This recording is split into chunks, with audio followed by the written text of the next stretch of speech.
കാണാൻ കൊള്ളാം. പിന്നെ എന്റെ ബ്രോ ആയിരുന്നു ഇദ്ദേഹം. ഓക്കെ, ബ്രോ എന്നാ ഞാൻ വിളിച്ചുകൊണ്ടിരുന്നത്. മെസ്സേജ് ഒക്കെ അയക്കുന്ന ബ്രോ സുഖാണോ, എന്തൊക്കെയുണ്ട് വിശേഷം, അങ്ങനെ ആയിരുന്നു.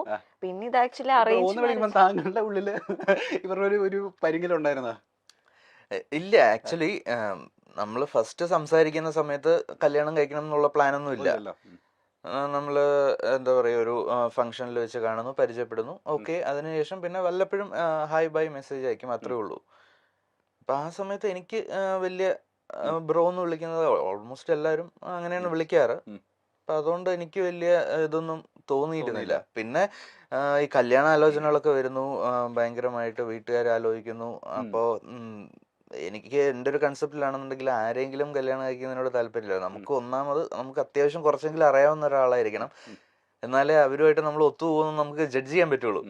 അതോടൊപ്പം തന്നെ അത്യാവശ്യം കുറച്ച് ടാലന്റ് ഉള്ള ഒരാളായിരിക്കണം എന്ന് എനിക്ക് നിർബന്ധമുണ്ട്. അതായത് ഇൻഡസ്ട്രിയിൽ നിന്ന് തന്നെ ഒരു ആളായി കഴിഞ്ഞാൽ നല്ലതെന്നൊരു തോന്നലുണ്ടായിരുന്നു. പക്ഷെ ആ തോന്നൽ ആദ്യം തന്നെ അടിച്ചമർത്തപ്പെടുകയായിരുന്നു. എന്റെ കൂടെയുള്ള കൊളീഗ്സ് എല്ലാവരും പറഞ്ഞു, ഒരിക്കലും നീ ഇൻഡസ്ട്രിയിൽ നിന്ന് ഒരു പെൺകുട്ടീനെ കല്യാണം കഴിക്കരുത്. കല്യാണം കഴിച്ച് കഴിഞ്ഞാൽ ഈഗോ ഉണ്ടാവും, ഡിവോഴ്സ് ആവും. അതുകൊണ്ട് ഡിവോഴ്സ് ആണ് അതിന്റെ അവസാനം, അല്ലാതെ വേറെ ഒന്നും നോക്കേണ്ട ആവശ്യമില്ല. നീ പുറത്തുനിന്ന് ഒരു കുട്ടീനെ നോക്കുന്നതാണ് നല്ലത്. ഓൾമോസ്റ്റ് എല്ലാവരും അത് തന്നെയാണ് പറയാറ്. കാര്യം എന്ന് വെച്ച് കഴിഞ്ഞാല് കാണുന്ന ന്യൂസസും എല്ലാം അതുപോലെ ആയതുകൊണ്ട് എല്ലായിടത്തും ഈ ഡിവോഴ്സ് ഉണ്ട്. പക്ഷെ ഇത് ഇൻഡസ്ട്രിയിൽ നിൽക്കുന്ന ആൾക്കാർ കുറച്ചൊരു ഫെയിം ഉള്ളത് കൊണ്ട് ബാക്കിയുള്ളവരിലേക്ക് അറിയുന്നു, അത്രേ ഉള്ളൂ വ്യത്യാസം. അപ്പൊ എനിക്ക് ആ കൺസെപ്റ്റിനോട് എനിക്ക് യോജിക്കാൻ പറ്റിയിട്ടില്ല. നമുക്ക് വേവ് ലെങ്ത് ഉള്ള ഒരാളെ കിട്ടിക്കഴിഞ്ഞു കഴിഞ്ഞാൽ അയാൾ സെയിം ഇൻഡസ്ട്രി ആണോ അല്ലയോ എന്നുള്ളത് ബാധകമല്ല. ഈഗോ ഒക്കെ നമുക്ക് അഡ്ജസ്റ്റ് ചെയ്ത് കൊണ്ടുപോകുന്നതേ ഉള്ളൂ. അപ്പൊ അതുപോലെ തന്നെ ഇങ്ങനെ സംഭവിച്ചു പോകുന്നുണ്ട്. ഇപ്പൊ മൃദുല, ഞാൻ ചോദിക്കട്ടെ, ഇപ്പൊ ബിഫോർ ആൻഡ് ആഫ്റ്റർ ഇംപ്രഷൻ വന്ന മാറ്റം എന്താണെന്ന് ചോദിച്ചാൽ എന്താ പറയാ? അതായത് മുന്നേ നമ്മൾ വിചാരിച്ചു വെച്ചിരുന്ന കുറെ കാര്യങ്ങൾ ഉണ്ടായിരിക്കുമല്ലോ കല്യാണത്തിന് മുൻപ്. കല്യാണത്തിന് ശേഷം ഉണ്ടായ ഇംപ്രഷൻ എന്തൊക്കെയാ? മുന്നേ ഉണ്ടായിരുന്ന ഇംപ്രഷൻ എന്തായിരുന്നു?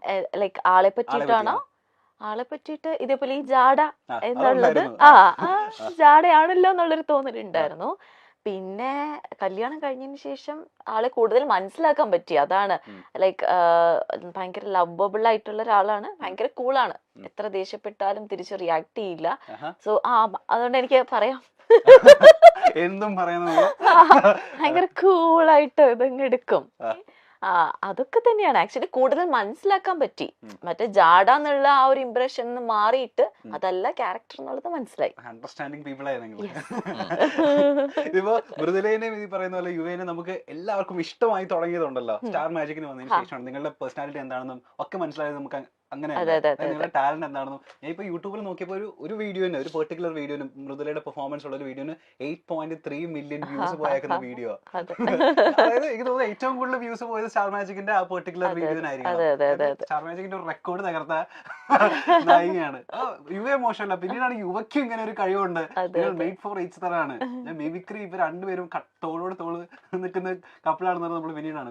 ഇപ്പോഴേ ഞാൻ ചെറിയൊരു ടാസ്ക് തന്നു കഴിഞ്ഞാൽ ആരെങ്കിലും നമ്മളുടെ വീഡിയോ ഒന്നും മില്യൺ അടിക്കാൻ വേണ്ടിട്ട് ആരെയൊക്കെ നമുക്ക് ചെയ്യാൻ പറ്റും? ഇപ്പൊ ഈ പറഞ്ഞ പോലെ സ്റ്റാർ മാജിക്കിൽ വന്നതിന് ശേഷം ഒരുപാട് പേർക്ക് ഇപ്പൊ ഫാൻ ഫോളോയിങ്സ് കൂടിയിട്ടുണ്ട്. ഇപ്പൊ അനു ആയിക്കോട്ടെ, ലക്ഷ്മി നക്ഷത്ര ആയിക്കോട്ടെ, ബിനു അടിവാലി ആയിക്കോട്ടെ. ആരാണ് ആദ്യം അനുവിനെ ഈ പറയുന്ന ഈ മൊമെന്റിൽ നമുക്ക് ഇത് കാണിക്കാൻ പറ്റുമോ?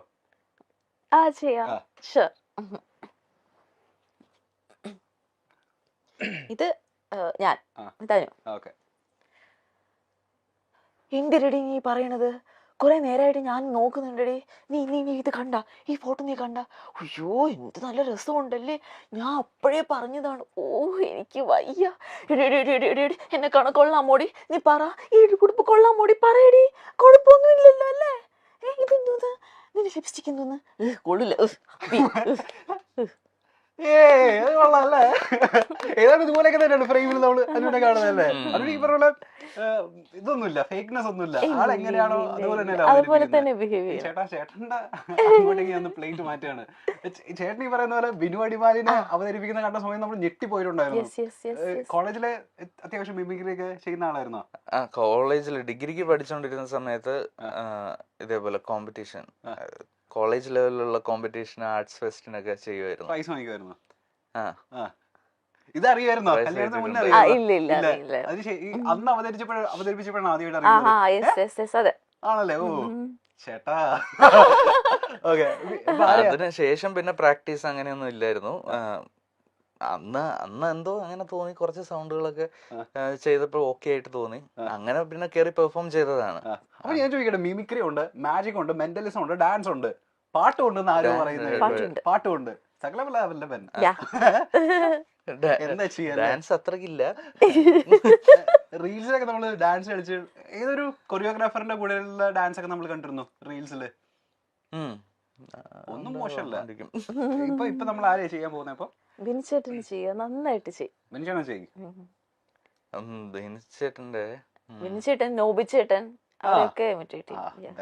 അത് മതി. ഓക്കെ ജസ്റ്റ് ഒന്ന് ട്രൈ ചെയ്ത് നോക്കാം. അത്രേ ഉള്ളൂ. എന്റെ പൊന്നടാവേ, ഞാനവിടെ വന്ന് ഇരിക്കുമ്പോണ്ടല്ലോ ഇന്റർവ്യൂവിന്, എന്റെ എതിരെ എന്നെ പോലെ വേറൊരുത്തൻ.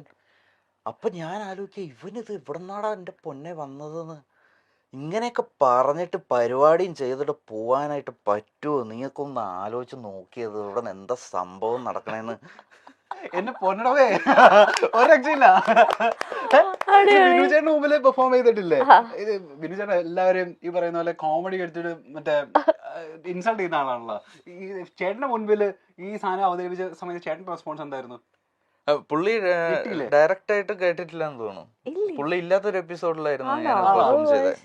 ചേട്ടന്റെ റെസ്പോൺസ് അതിനുശേഷം പിന്നെ പുള്ളി എന്ന് പറഞ്ഞാ കൊള്ളായിരുന്നു കേട്ടോ. ഇനി ആരാ നോബി ചേട്ടൻ ചെയ്യാൻ പറ്റുമോ? നോബി ചേട്ടൻ്റെ എനിക്ക് ഓർമ്മയില്ല, മൈൻഡിൽ നിന്ന് പോയി ആ സാധനം. വേറെ ആരെങ്കിലും ചെയ്യുമ്പോ? അല്ലാതെ നമുക്ക് മറ്റേ ഫിലിമിലൊക്കെ ഉള്ള കുറച്ച് ആൾക്കാരുടെ ഒക്കെ പുറത്തേക്ക് ഇടാങ്ങോട്ട്. ഞാൻ സ്ഥിരം പണ്ട് കോളേജിൽ ചെയ്തിട്ടുണ്ടിരുന്ന സാധനങ്ങളൊക്കെ തന്നെ. കൊച്ചിൻ ഹനീഫയും ജനാർദ്ദനും തമ്മിലുള്ളൊരു ഡയലോഗ്, അർത്ഥം ഷക്കീല പെറ്റി ഇരട്ടാന്ന് കേട്ടത് പോയാലോ? ഓ നീ തങ്കപ്പനല്ലടാ പൊന്നപ്പനാ.